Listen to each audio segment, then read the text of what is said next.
Hello, welcome back. Welcome back to another video from Growing Together with Shrish. After a long time, हम लगभग 2-2.5 महीने के बाद मिल रहे हैं. Sorry for the delay. CSIR का नोटिफिकेशन आ चुका है, तो अपनी तरफ से मैं जितना कंट्रीब्यूट कर पा रहा हूँ कर पाऊंगा.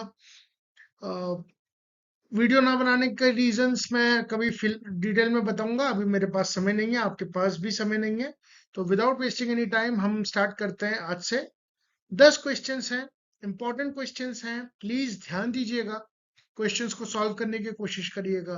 क्वेश्चंस नहीं आते हैं, कोई बात नहीं, हम सीख रहे हैं, हम जान रहे हैं.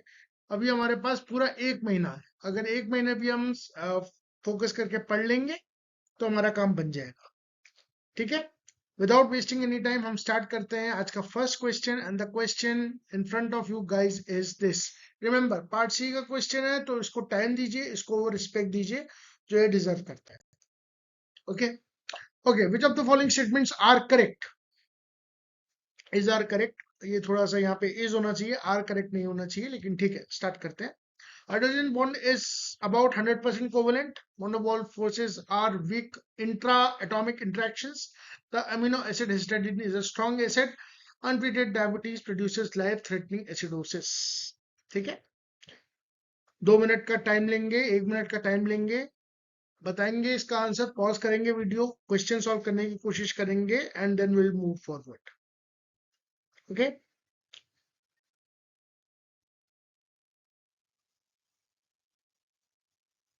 तो अब आप चाहें तो पॉज करके और टाइम ले सकते हैं. आई वुड रिकमेंड कि अगर 1-1.5 मिनट से ज्यादा टाइम लग रहा है तो इसका मतलब आप इस क्वेश्चन को स्किप करिए. तो देखिए, 100% अगर मैं इस पे बात करूं तो देखिए, एक सेकेंड, 100% अगर मैं बात करूं तो 100% कोवलेंट और 100% आयनिक तो नहीं होता कुछ भी. ठीक है, तो ये तो आपका वैसे ही चला जाएगा, रॉन्ग हो जाएगा. ठीक है, van der Waals interactions are weak intra atomic interactions, ये भी थोड़ा मामला गड़बड़ लग रहा है. ठीक है, amino acid histidine is a strong acid, नहीं, तो ये सही लग रहा है. ठीक है, this is the correct answer and this is in fact the correct answer. हम देखते हैं इसका एक्सप्लेनेशन. देखिए, लेरेंजर की किताब में दे रखा है untreated diabetes produces life threatening acidosis. ये पढ़ लीजिए आप थोड़ा सा. ठीक है, तो अनट्रीटेड डायबिटीज वाला जो टॉपिक है वो मैं आपको डिटेल में पढ़ाऊंगा, पर अभी आप इसको समझ लीजिए. Hydrogen bond is about 10% covalent. ठीक है, due to overlaps in the bonding orbital and about 90% electrostatic. Lehninger की एग्जैक्ट लाइन है. ठीक है, van der Waal interactions are weak interatomic attractions, not intra, it's interatomic, दो एटम्स के बीच में होगा. And histidine is a weak acid, उसका side chain का pKa आपको पता है 6.5 के आसपास रहता है. ठीक है, बेसिक सी चीजें हैं, लेकिन अगर आप ध्यान से रिवाइज नहीं करेंगे, ध्यान से क्वेश्चन नहीं पढ़ेंगे, तो आपकी स्टेटमेंट गलत हो सकती है, तो please be careful. Okay, start करते हैं नेक्स्ट क्वेश्चन. ये थोड़ा इंफॉर्मेटिव क्वेश्चन है, बट हाँ, हम इनको थोड़ा सा वो भी कर सकते हैं, बिकॉज सीएसआईआर का पैटर्न चेंज हो रहा है and we should adopt to it. Red queen hypothesis आप लोग पढ़ते हैं, तो बिल्कुल वैसे ही हमें सीएसआईआर के अकॉर्डिंगली अपने आपको थोड़ा सा इंप्रूव करना पड़ेगा. 2 मिनट इस क्वेश्चन को देखिए, पढ़िए, पॉज करिए और बताइए क्या आप इसका सही आंसर दे पाते हैं कि नहीं दे पाते हैं. अगर आपके पास बेसिक नॉलेज है तो आप इसके सही आंसर तक पहुंच सकते हैं. ठीक है, मैंने फिर कहा पहुंच सकते हैं, एलिमिनेशन काम कर जाएगा इसमें. ठीक है, ओके, चलिए, अब हम इसको एलिमिनेशन के मेथड से कर रहे हैं. We are not trying to जिसे कहते हैं, हम ये नहीं करने की कोशिश कर रहे कि हमें सपोज हमें नहीं पता है. ठीक है, लेकिन हम एलिमिनेट कैसे करेंगे. सपोज हमें डेस्मोसिन is form by 4K. 4K मतलब 4 लाइसिन रेसिड्यूज. मैंने के इसलिए डाला है क्योंकि आपको याद रहे कि लाइसिन का जो 1 लेटर वो होता है, दैट इज के. ठीक है, टाइट्रेशन कर्व्स, अब देखिए, titration curves do not predict the electric charge of an amino acid. ये कौन सी बात हो गई, that is completely wrong statement. ठीक है, आपसे करेक्ट पूछ रहा है तो बी तो आपका गलत हो गया. जैसे आपका बी गलत हो गया, ये आपका गलत हो गया, ये आपका गलत हो गया. ठीक है, दो ऑप्शंस तो वैसे ही कट गए. L aspartyl L phenyl alanine methyl ester is a natural sweetener. नहीं भाई, ये क्या है, ये एस्पार्टेमी तो है. जो कि एक आर्टिफिशियल स्वीटनर है। ये भी आपके लेरेंजर की किताब में दे रखा है, तो सी भी गलत हो गया, जैसे आपका सी गलत हो गया, आपका डी आंसर बिल्कुल सही हो जाएगा। ठीक है, अब इस चीज को थोड़ा समझ लीजिए। पहली बात तो ये देखिए कि डेस्मोसिन is form by 4 lysine residues. ठीक है, ये अगेन अनकॉमन अमीनो एसिड्स में है, मैं आगे पढ़ाऊंगा, पर अभी के लिए इतना ध्यान रख लीजिए। Titration curves can predict electric charge. In fact titration curves का काम ही ये होता है कि वो इलेक्ट्रिक चार्ज प्रेडिक्ट कर पाए। ये आर्टिफिशियल स्वीटनर है जिसको हम नेचुरल स्वीट या न्यूट्रा स्वीट भी कहते हैं। ठीक है, ये क्या है, S L aspartyl L phenylalanine methyl ester, इसको एस्पार्टेम भी कहते हैं। और ये आपको एक चीज याद करनी पड़ेगी, the A chain of the insulin is identical in human, pig, dog, rabbit, and sperm whales insulin. The B chain of the cow, pig, dog, goat, and horse are identical. Obscure fact है, पर आ सकता है। देखिए, अब CSIR थोड़ा आपके knowledge को के साथ साथ आपके फैक्ट्स भी चेक कर रहा है, तो ये ऑब्सक्योर फैक्ट पूछ सकता है। मैं ये नहीं कह रहा हूं कि ये पूछेगा ही पूछेगा, बट हाँ, इट कैन ऑलवेज आस्क। तो आपके लिए ये कुछ चीजें तैयार हो जाएगी। अगर आप अपना फंडामेंटल बेसिक स्ट्रांग रखेंगे तो मुझे नहीं लगता कि आपको प्रॉब्लम आएगी। ठीक है, ओके। ये कुछ चीजें हैं जो मॉडिफाई करती हैं अल्फा अमीनो टर्मिनस को। ये मैंने ऐसे नहीं डाला है, ये मैंने कुछ सोच समझ के डाला है। आपको ये याद रहना चाहिए क्योंकि अगली बार इससे सवाल होगा। ठीक है, ओके। ऑर्थोलॉग्स और पैरालॉग्स के बारे में आपको पता होना चाहिए। ठीक है, if two protein in a families that is homologs are present in the same species, they are known as paralogs, and homologs from different species are known as orthologs. ये definition है. I would highly recommend you to give me examples in the comment section, और आप examples इनके पढ़ के जाइए क्योंकि ये आपसे पूछा जा सकता है. Okay, this is a very fundamentally good question. बहुत ही अच्छा सवाल है। प्लीज इस सवाल को पढ़िए और इसको वो टाइम और वो रिस्पेक्ट दीजिए जो ये सवाल डिजर्व करता है। It's a beautifully frame question. मुझे इस क्वेश्चन को बनाने में 20 मिनट्स लगे थे। I literally took 20 minutes to frame this question. ठीक है, इस क्वेश्चन को थोड़ा सा बनाए, कोशिश करिए इस क्वेश्चन को करने की। This is one of the most beautiful questions that you will see in this session.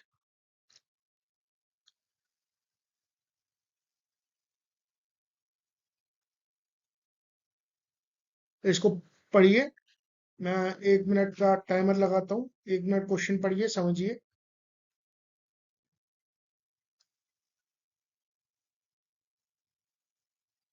1 डेढ़ मिनट पढ़िए, फिर मैं देखता हूँ।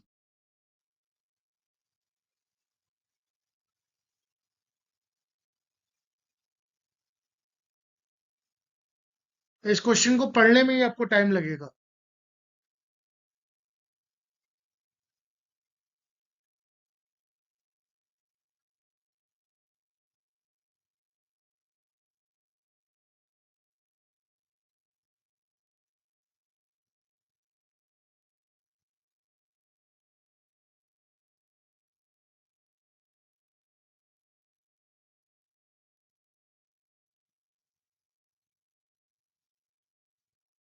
चलिए, लगभग लगभग अगर आपको और टाइम चाहिए तो आप इस क्वेश्चन को और डिटेल में पढ़िए। मैं अब इस क्वेश्चन को आपको सॉल्व करने का तरीका बताता हूँ। देखिए, ये क्वेश्चन डरावना है, दिख रहा है पर है नहीं। समझिए, 16 रेजिड्यूज का आपके पास एक पेप्टाइड है जिसको एनएमआर स्पेक्ट्रोस्कोपी द्वारा एनालाइज किया गया है। आपको यह बताया गया है कि 3 से 8 की जो रेजिड्यूज हैं उनका डाइहेड्रल एंगल इतना है। यानी आप इतना समझ लीजिए कि सेकेंडरी स्ट्रक्चर प्रोटीन से पूछा गया है। सीएसआईआर ऐसे ही घुमाता है। 10 से 13 का जो रेजिड्यू है उसका डाइहेड्रल एंगल जितने हैं, यानी 5 और साई की वैल्यू जितनी है, 7 और 8 की ये वैल्यूज हैं। और mutation in the glycine at residue A two proline has disrupted the folding completely. अब आप ये समझिए कि which of the following combinations best explain the structural organisation of the peptide. इसके लिए अगर आपको 5 और साई की वैल्यू याद नहीं है तो आपका कोई काम नहीं बन सकता। अब आप क्या करेंगे, राइट हैंडेड अल्फा हेलिक्स देखिए,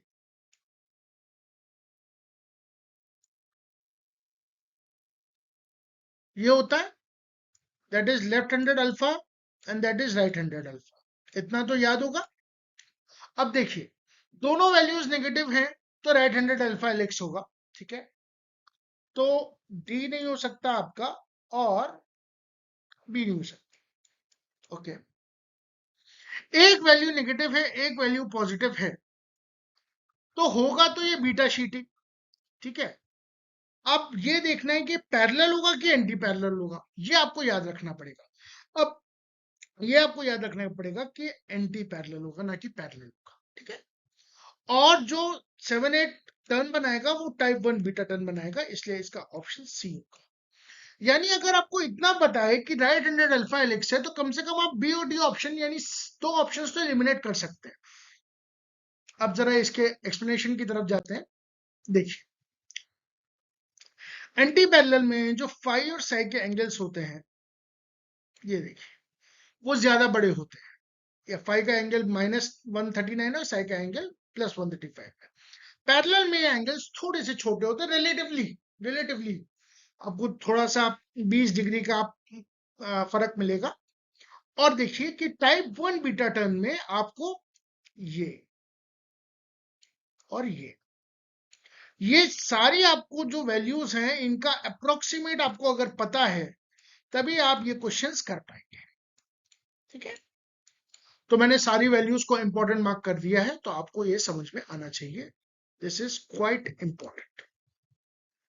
if you can learn this, if you can memorize it, if you can use these values in your exam, then आपका जो स्कोर है उसमें इंप्रूवमेंट होगा, ठीक है। आगे चलते हैं।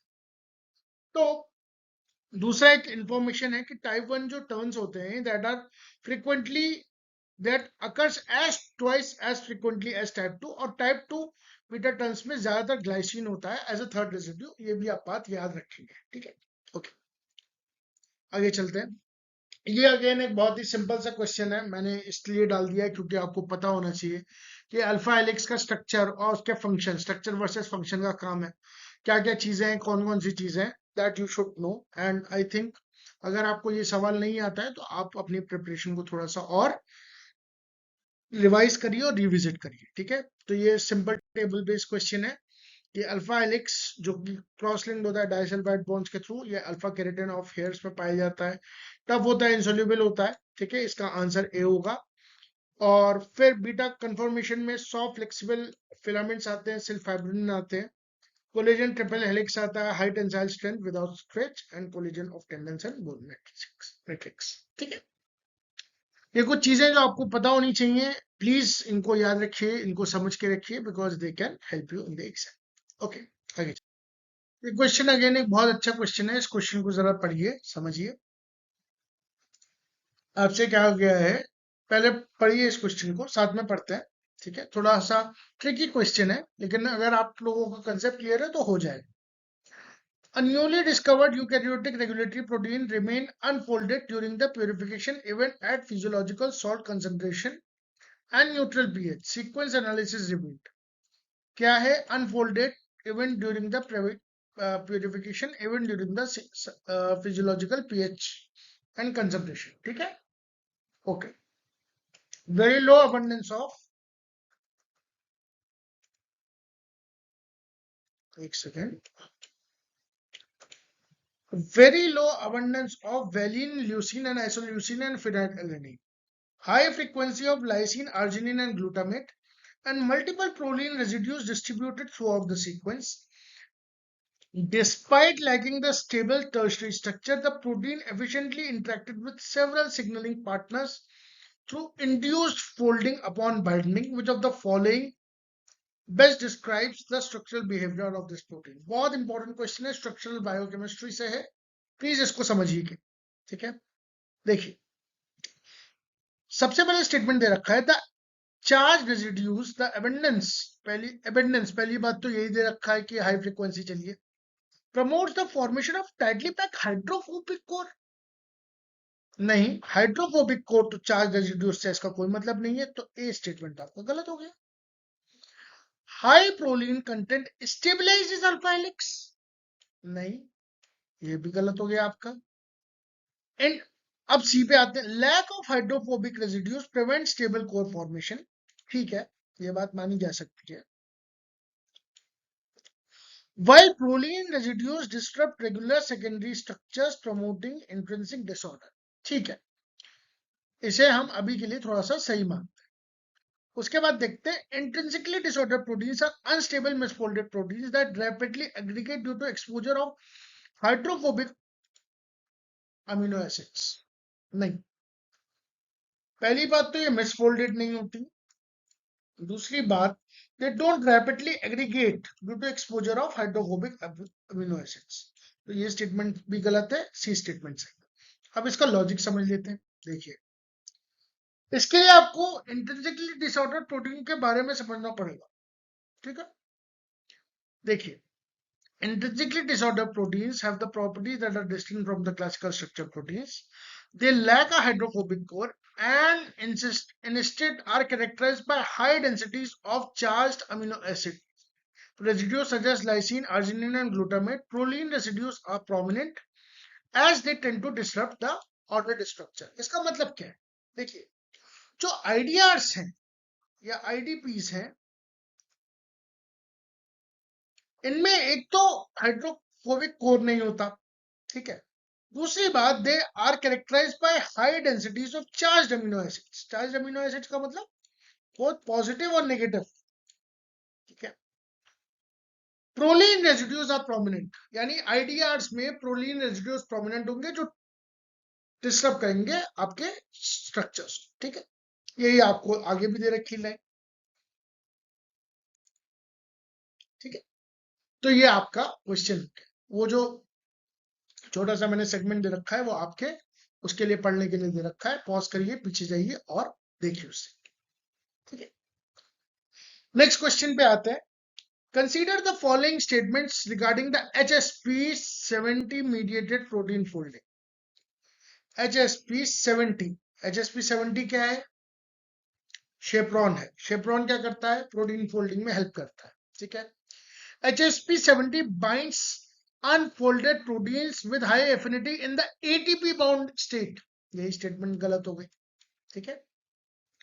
वन गलत हो गया तो ये गलत हो गया, ये गलत हो गया और ये गलत हो गया। अगर आपको बेसिक भी पता है, बेसिक भी पता है, तो आपका सवाल गलत होने के चांसेस कम है। क्या HSP70, क्या शेप्रोनिन अनफोल्डेड प्रोटीन्स को तो बाइंड करता है, चलिए ये बात तो सही है, यहां तक इतनी बात ठीक है, ठीक है। With high affinity in the ATP bound state करता है कि एटीपी बाउंड स्टेट करता है, पहली बात तो ये देखिए। और हाई एफिनिटी के साथ करता है कि लो एफिनिटी के साथ करता है, तो ये देखिए। अब देखिए, देखिए the pathway, हाँ, HSP class chevrons bind and release polypeptides is illustrated by eukaryotic chevrons HSP70 and 40. The chevrons do not actively promote folding of the substrate protein but instead prevent the aggregation of the unfolded peptides. The unfolded or partially folded proteins are first to open bind first to an open, देखिए, लो affinity, लो affinity के साथ bind करता है, उसके बाद high affinity के साथ bind करता है एडीपी स्ट्रक्चर में, ठीक है। देखिए, the unfolded partly folded protein bind first to the open ADP bound of HSP70, HSP40 then interacts with this complex and triggers ATP hydrolysis that produces a closed form of the complex, ठीक है, where the domains colored orange and yellow come together like the two parts of the jaw, trapping the parts of unfolded proteins inside, ठीक है। ये आप समझ लीजिए।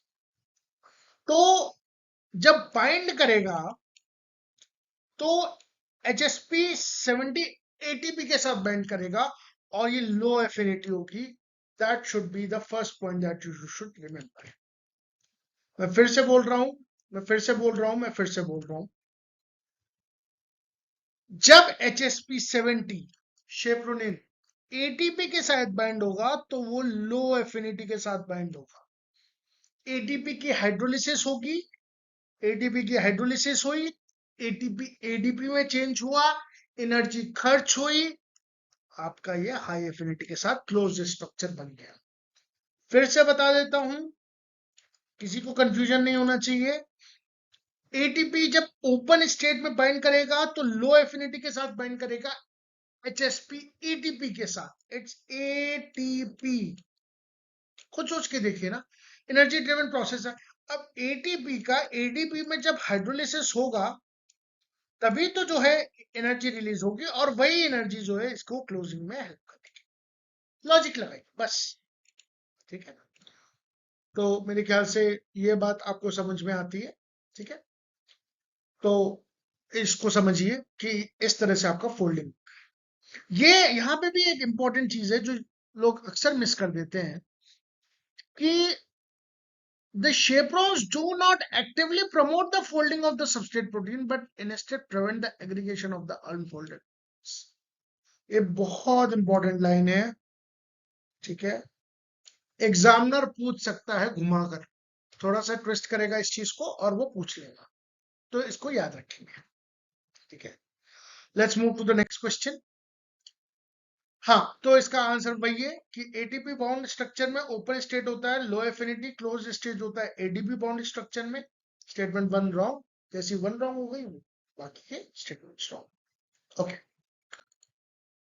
Okay, again very good question, बहुत अच्छा क्वेश्चन है, इसको ध्यान से समझिए, ध्यान से पढ़िए, आप कर लेंगे इस क्वेश्चन, ठीक है। 2 मिनट इस क्वेश्चन को दीजिए, आधा मिनट इस क्वेश्चन को दीजिए। Think about this question and you will be able to manage this.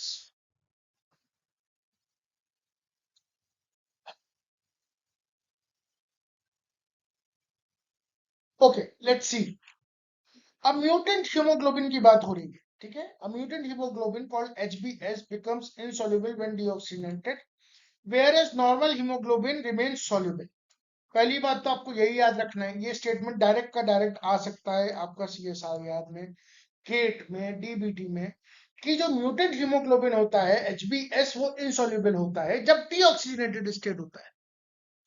ये बात यहाँ पे बहुत इंपॉर्टेंट है। यहाँ पे डीऑक्सीजनेटेड स्टेट की बात हो रही है, यहाँ पे ऑक्सीजनेटेड स्टेट की बात नहीं हो रही है।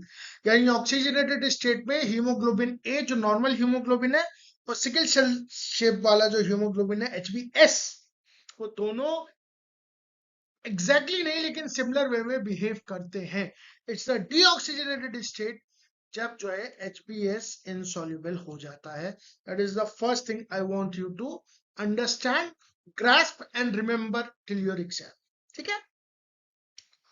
बेस्ट एक्सप्लेन द बिहेवियर क्या कर सकता है, HbS contain more ionic bond than HbA। क्या क्या चेंजेस आते हैं HbS और HbA में, क्या होता है, बीटा चेन में कौन सा अमीनो एसिड जाता है, ग्लूटामेट की जगह वेलिन जाता है कि वेलिन की जगह ग्लूटामेट जाता है। अगर ग्लूटामेट की जगह वेलिन जाता है तो आयनिक बॉन्ड ज्यादा कैसे हो सकते हैं, तो ए स्टेटमेंट तो गड़बड़ हो गया भाई साहब। HbS completely unfolds in the absence of the oxygen। जहां पे भी completely शब्द आ जाए वहां पे थोड़ा थोड़ा बायोलॉजी के टर्म में थोड़ा सोचना उस चीज के बारे में, क्या कंप्लीटली अनफोल्ड कर देता है, नहीं। अच्छा, oxygen directly breaks the peptide bond the HbS। Oxygen कैसे पेप्टाइड बॉन्ड ब्रेक कर सकता है HbS में, ठीक है। इसका आंसर जो है वो है deoxygenated HbS molecules interact through exposed hydrophobic regions and form fibers। लेनिंजर की किताब में सीधा सीधा स्टेटमेंट दे रखा है, मैं अभी इसका एविडेंस भी आपको दिखाऊंगा लेनिंजर की किताब से, ठीक है। देखिए देखिए, इंडियोक्सीडेंटेड HbS hemoglobin sickle cell anemia exposed hydrophobic patches cause hemoglobin molecule to stick together and form insoluble fibers producing sickle cell RBCs। अब देखिए, sickle cell anemia occurs in the individual whose inherent allele for sickle cell hemoglobin from both the parents। Erythrocytes of these individuals are fewer and also abnormal। In addition to the unusually number of immature cells, the blood contains many long, thin, sickle-shaped erythrocytes। When hemoglobin forms sickle cells called the hemoglobin S is deoxygenated, it becomes insoluble and forms polymers that aggregate into the tubular fibers। Normal haemoglobin remain soluble on deoxygenation. Please याद रखिएगा, oxygenation में बात नहीं चल रही है, deoxygenation में बात चल रही है। Insoluble fibers are deoxygenated. Hemoglobin S caused the deformed sickle cell shape of the erythrocytes and proportion of the sickle cell increases greatly as the blood is deoxygenated, not oxygenated. अगर वो oxygenated blood की बात कर ले, अगर वो कहे कि ऑक्सीजनेटेड ब्लड है, तो HbA एंड HbS ये सिमिलर फंक्शन करेंगे। they will function similarly, not identically but similar, कुछ similarities दिखेंगी। It's the deoxygenated blood that creates the difference, ये बात याद रखेंगे, ठीक है। ओके, इंपॉर्टेंट कॉन्सेप्ट है, प्लीज याद रखेंगे। देखिए कंपैरिजन दे रखा है, यूनिफॉर्म कप शेप्ड आपको दे रखा है, जैसी आपको होती है RBCs, normal erythrocytes and variably erythrocyte seen in sickle cell, normal और स्पाइनी। ये देखिए कुछ सिकल सेल जैसी है, स्पाइनी सी है। अब देखिए the altered properties of the hemoglobin S results from the single amino acid valine instead of glutamate residues at position 6 of the valine instead of glutamate। glutamate कैसा है, चार्ज्ड है, उसकी जगह अनचार्ज आ रहा है, यानी नॉन पोलर अमीनो एसिड आ रहा है। तो पहला स्टेटमेंट वैसे ही गलत हो गया। The R group of the valine has no electric charge whereas the glutamate has a negative charge। ये तो आपको पता होगा, क्यों? क्योंकि जो पीके है ग्लूटामेट का दैट इज अराउंड 4। जब 4 पे पीके होगा तो COH का आप समझिए, ये आपका एसिड है COOH, ठीक है, ये आपका निकल गया प्रोटॉन H। उसके बाद जो आपका यहां पे CH2 COOH है, ये भी निकल जाएगा ना, ये वाला H भी निकल जाएगा, ये वाला H भी निकल जाएगा, यानी यहां पे भी नेगेटिव हो, यहां पे भी नेगेटिव हो जाएगा। ग्लूटामेट के केस में, ग्लूटामेट के केस में दोस्त, ग्लूटामेट के केस में, ठीक है। ओके, याद रखो, बेसिक से कभी नहीं हिलोगे, सवाल गलत होने के चांसेस बहुत कम होंगे। Haemoglobin S is therefore has a 2 fewer negative charge, जैसे कि मैंने अभी नेगेटिव चार्जेस बनाए, then haemoglobin A replacement of glutamate residues by valine creates a sticky hydrophobic contact point at position 6 of the beta chain, which is on the outer surface of the molecule. These sticky spots cause deoxyhemoglobin S molecules to associate abnormally with each other, forming long fibrous aggregate characteristics of this disorder। समझ में आया? बहुत important question है, please I would seriously request you, बहुत मेहनत से मैं बना रहा हूं, प्लीज देखो, तुम्हारा भला होगा, तुम्हारे नंबर आएंगे, तुम्हारा JRF निकलेगा, मुझे खुशी होगी, ठीक है। तुम्हारी अच्छी रैंक आएगी, तुम्हारा अच्छी जगह PhD में एडमिशन होगा, मुझे खुशी होगी। और मैं ये किसी काम के लिए नहीं कर रहा हूँ, अपने जूनियर्स को, अपने जो तैयारी कर रहे हैं लोगों को, उन्हीं को हेल्प करने के लिए कर रहा हूँ। तो प्लीज इसको पढ़ के जरूर जाना, इट्स इंपॉर्टेंट। और मुझे पता नहीं, ऐसा इंट्यूजन लग रहा है कि इस बार ऐसा सवाल आ सकता है। अब केट में आएगा, CSIR में आएगा, DBT में आएगा, ICMR में आएगा, मुझे नहीं पता है, पर आ सकता है। This is the untouched territory. कभी भी CSIR एग्जाम पूछ सकता है, या कोई भी वो पूछ सकता है, ठीक है। ओके, नाउ कॉन्सेप्ट नहीं है, क्वेश्चन नहीं है, केवल एक पाथ है। पॉलीक्लोनल एंटीबॉडीज डिफरेंट टाइप के बी लिम्फोसाइट्स बनाती हैं एक एंटीजन के against. Monoclonal antibodies identical population से बनाती हैं। इसका जो टेक्निक का प्रोड्यूस करने वाला था, ये नाम है, याद कर लेंगे, शायद फायदा मिल जाए, शायद फायदा ना मिले, पर कंसेप्ट याद रखेंगे। पॉलीक्लोनल एंटीबॉडीज में डिफरेंट टाइप के बी लिम्फोसाइट्स रिस्पॉन्ड करते हैं सिंगल एंटीजन के लिए। मोनोक्लोनल एंटीबॉडीज में आइडेंटिकल बी सेल्स होते हैं, क्लोन होते हैं, जो कि सेल कल्चर में क्लोन किए जाते हैं। ये बात ध्यान रखेंगे, ये कंसेप्ट है, ये एक फैक्ट है, जो हो सकता है आ जाए, हो सकता है ना भी आए, मैं गारंटी नहीं ले सकता हूं, लेकिन हाँ कंसेप्ट क्लियर होना चाहिए। इसी बहाने पॉलीक्लोनल और मोनोक्लोनल एंटीबॉडीज के बारे में एक रिवीजन मारेंगे, ठीक है। Okay okay,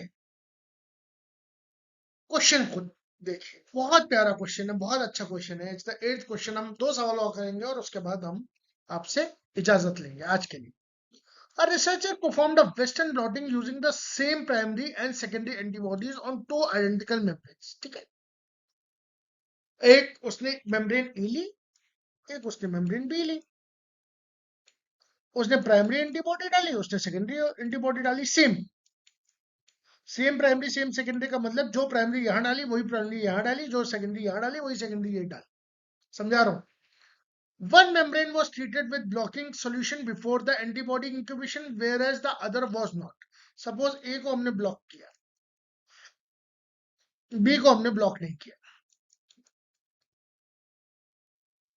blocking not done. ठीक है, तो क्या रिजल्ट आएगा? ऑब्जर्वेशंस क्या है?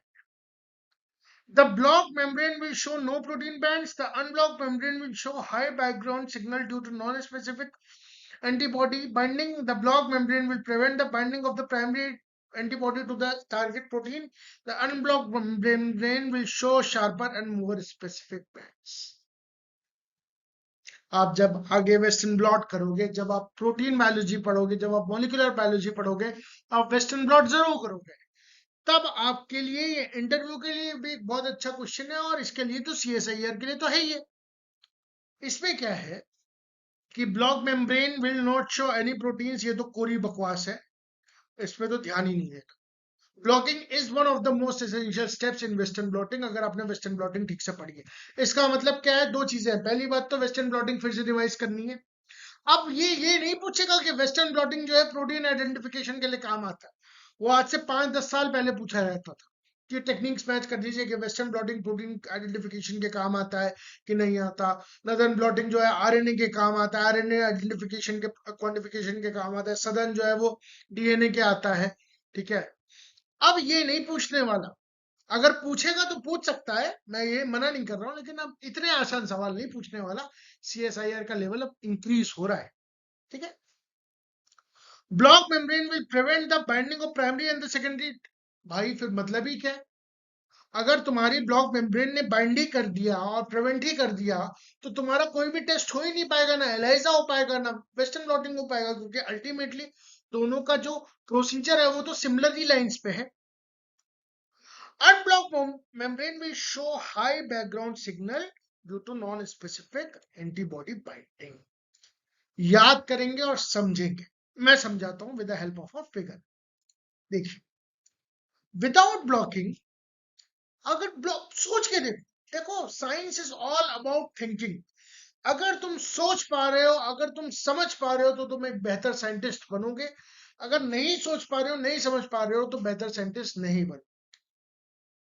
एंड सोचने की जो एबिलिटी है, जो ताकत है, जो टेक्निक है और जो ट्रेनिंग है, वो इसी तरह से क्वेश्चन सॉल्व करते करते आएगी। मैं वन ऑफ द तुम्हारा एजुकेटर्स कह लो, मेंटर्स कह लो, कुछ भी कह लो, हेल्प कर रहा हूं तुम्हें वो थिंकिंग डेवलप कर। एंटीबॉडी अगर आप ब्लॉकिंग के बगैर डालेंगे, तो it will bind non specifically to the empty membrane sites, producing high background signal and unclear bands. ये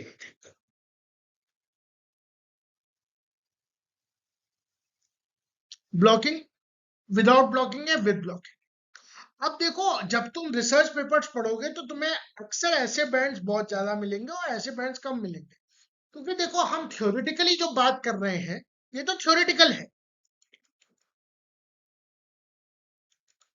ठीक है, और विदाउट ब्लॉकिंग और भी खराब तुम्हें बैंड्स मिल सकते हैं, और भी ज्यादा ब्लरी बैंड्स मिल सकते हैं, बिल्कुल नॉन सिग्निफिकेंट बैंड मिल सकते हैं। ठीक है, लेकिन जब तुम ब्लॉकिंग अच्छे से करोगे तो देखो कितने शार्प और कितने क्लियर बैंड्स मिल रहे हैं। ठीक है, तो जब भी आप कोई भी टेक्निक पढ़े, अब जैसे मैंने वेस्टर्न ब्लॉटिंग से सवाल पूछा, अब वेस्टर्न ब्लॉटिंग से ये भी पूछा जा सकता है। वेस्टर्न ब्लॉटिंग से पहले SGS पेज करोगे। SGS पेज में जो तुम्हारा जो रनिंग जेल होता है और जो सेटिंग जेल होता है, उसका pH डिफरेंस क्या होता है और क्यों होता है। 15% एक्राइलेमाइड और 10% एक्राइलेमाइड सॉल्यूशन में क्या डिफरेंस है? किसमें पोर्स फाइन बनेंगे, किसमें पोर्स ज्यादा बनेंगे? प्रोटीन का साइज के हिसाब से एक्राइलेमाइड का कंसंट्रेशन कैसा होना चाहिए? अगली बार वो सवाल आएंगे, ठीक है, अगली बार में वो सवाल देखें। ओके ओके, नेक्स्ट क्वेश्चन पे आते हैं। Consider the following statement regarding the troponin tropomyosin systems in the skeletal system. ये तुमको पता होना चाहिए। Troponin I promotes actin myosin interaction by exposing myosin binding sites on the actin. Troponin I मेरे ख्याल से नहीं करता है। 2, 3 और 4 इसका आंसर होना चाहिए। इसको समझ लेते हैं। आंसर बी है। देखो, समझ के देखो। Troponin and tropomyosin are bound to the F actin in the thin filaments. पहली बात तो ये याद रखेंगे। हाँ, पॉज करके देखना चाहते हो देखो, ठीक है, मैं आगे बता। देखो, troponin I prevents the binding of the myosin to the actin. उसमें कह रहा था प्रमोट्स, इसमें प्रिवेंट कह रहा है। पहले ही स्टेटमेंट करा। Troponin C has the binding site for calcium and troponin T links the entire troponin complex to the tropomyosin। Please याद रखना, प्लीज याद रखना, प्लीज याद रखना, रिक्वेस्ट कर रहा हूं। आ सकता है, आएगा, पहले भी आ चुका है, आगे भी आएगा और आगे भी आने की चांसेस है, ठीक है। तो ये बात याद रखेंगे। ट्रोपोनिन आई कहां से आया? वो इनहिबिटरी से ही आया, उसका नाम आई इसीलिए है। सी कैल्शियम के लिए और ट्रोपोनिन टी एंटायर कॉम्प्लेक्स को बाइंड करता है। तो बस ये छोटी छोटी चीजें जो याद कर लोगे तो तुम लोगों का फायदा होगा। ओके, लास्ट आते हैं अपने लास्ट क्वेश्चन पे। बहुत ही सिंपल मैच द कॉलम को टाइप का क्वेश्चन है। P Q R S and T type का आपको बताना है कि कौन से ऐसे एंजाइम्स हैं जिनमें ग्रुप ट्रांसफर ये होता है और विटामिन प्रिकर्सर क्या होता है, ठीक है। अब देखो, अगर तुम्हें इतना भी पता है कि नियासिन जो है NAD का वो है, तो एस तुम्हारा NAD आ जाएगा, तो एस NAD आ जाएगा, तो तुम्हें ये आंसर आ जाएगा। Pyridoxal phosphate amino group transfer करता है vitamin B6। Tetrahydrofolate 1 carbon group transfer करता है folate. Aldehydes vitamin B1, thiamine pyrophosphate और NAD हाइड्राइड आयन नियासिन। कहां से आया ये स्टेबल से, ठीक है। देखो, thiamine pyrophosphate, aldehydes, vitamin B1, pyridoxal phosphate amino groups, pyridoxal vitamin B6, NAD hydride ions, nicotinamide niacin, nicotinic acid niacin, और उसके बाद ये था का। तो ये कुछ चीजें हैं जो टेबल्स हैं, जो बार बार मैं कहता रहता हूँ कि लेनिंजर की टेबल्स हो गई, ब्रूस एल्बर्ट्स की टेबल्स हो गई। पीडीएफ लगभग हर किताब का अवेलेबल है। नहीं अवेलेबल है तो कमेंट करो कि मुझे पीडीएफ चाहिए इन किताबों का। I will send you the PDF. मेरे पास सब किताबों के पीडीएफ है और हेल्प होगी तो इसी के साथ हम आज की क्लास खत्म करते हैं, ठीक है। एज ऑलवेज सुबह से हमारी क्लास एंड होती है यहाँ पर। ये 40 मिनट की छोटी सी क्लास में हमने 10 क्वेश्चंस किए, जिसमें हमने कुछ कॉन्सेप्ट्स रिवाइज किए। Make sure that you hit the like button, share, subscribe, comment, ठीक है। आपको पीडीएफ मिल जाएंगे किताबों की। लेनिंजर की पीडीएफ है मेरे पास, क्यूबे की है, ब्रूस एल्बर्ट्स की है। आप बस बताइए कि आपको कौन सी पीडीएफ चाहिए। रिमेंबर, जो आपकी बेसिक फंडामेंटल टेक्स्ट बुक्स हैं वो बहुत ही ज्यादा कारगर सिद्ध होंगी अगर आप एक अच्छे साइंटिस्ट, एक अच्छे टीचर बनना चाहते हैं, ठीक है। तो उसके बाहर कुछ नहीं आने वाला, उसी से अप्लाइड आएगा। This is part 1। पार्ट 2 भी जल्दी ही 2-3 दिन में होगा। मेरा इरादा है कि एटलीस्ट मैं आपको 100 ऐसे क्वेश्चंस प्रैक्टिस करा दूं पार्ट सी के, कि आपका एटलीस्ट सी सेक्शन थोड़ा सा स्ट्रांग हो जाए, ठीक है। My units will be biochemistry, cell biology, cell signaling, immunology, molecular biology, genetics, animal physiology, plant physiology, developmental biology, applied biology and methods in biology, ठीक है। मैं घुमा के सवाल जैसे आज मैं लाया था, आज अगर आपने गौर किया होगा तो एक सवाल एवोल्यूशन का था, एक सवाल वेस्टर्न ब्लॉटिंग पे था, एक सवाल आपका NMR पे था, जिसमें हम लोगों ने एक सवाल आपका रामाचंद्रन प्लॉट पे था। तो it will be a mix of all these questions, ठीक है। मिलते हैं आपसे अगले सेशन में। Till then take care, bye. और मिलते रहेंगे आपसे अगले सेशन में। Have a good day, keep learning and happy learning. Bye.